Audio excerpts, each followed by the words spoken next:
दरियाए नील के नाम। हजरत उमर रजी अल्लाह ताला अन्हा का खत। रिवायत है कि जब मिस्र फतह हुआ तो मिस्र वाले हजरत इमरू बन अलास रजी अल्लाह ताला अन्हा के पास आए और कहने लगे कि हमारी कदीम आदत है कि उस महीने में दरियाए नील की भींट चढ़ाते हैं, और अगर न चढ़ाएं तो दरिया में पानी नहीं आता।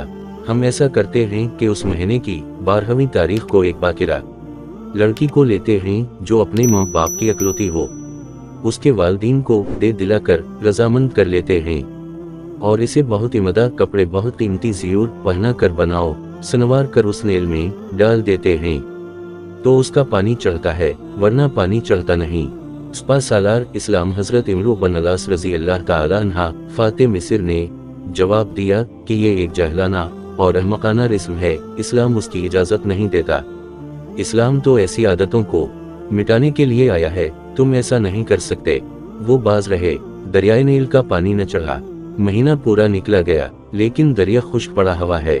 लोग तंग आकर इरादे करने लगे कि मिस्र को छोड़ दें, यहाँ की बोद व बाश तर्क कर दें।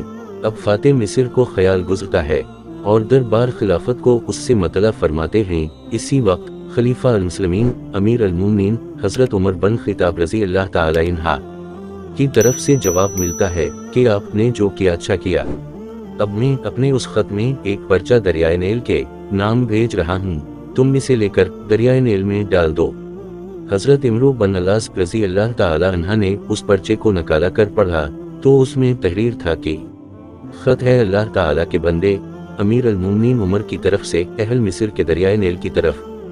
बाद हमद वसलात के मतलब ये है कि अगर तो अपनी तरफ से और अपनी मर्जी से बह रहा है और अल्लाह ताला वाहिद वौता तुझे जारी रखता है, तो हम अल्लाह से दुआ मांगते हैं कि वो तुझे रवां कर दे। ये पर्चा लेकर हजरत अमीर अस्कर रजी अल्लाह ताला अन्हा ने दरियाए नील में डाल दिया। अभी एक रात भी गुजरने न पाई थी कि दरियाए नील में 16 हाथ गहराई का पानी चलने लगा, और इसी वक्त मिस्र की खुश्क साली तरसाली से गरानी अरजानी से बदल गई। खत के साथ ही खता का खता सरसब्ज हो गया और दरिया पूरी रवानी से बहता रहा। उसके बाद से हर साल जो जान चढ़ाई जाती थी वो बच गई और मिस्र से उस नापाक रिस्म का हमेशा के लिए खात्मा हो गया।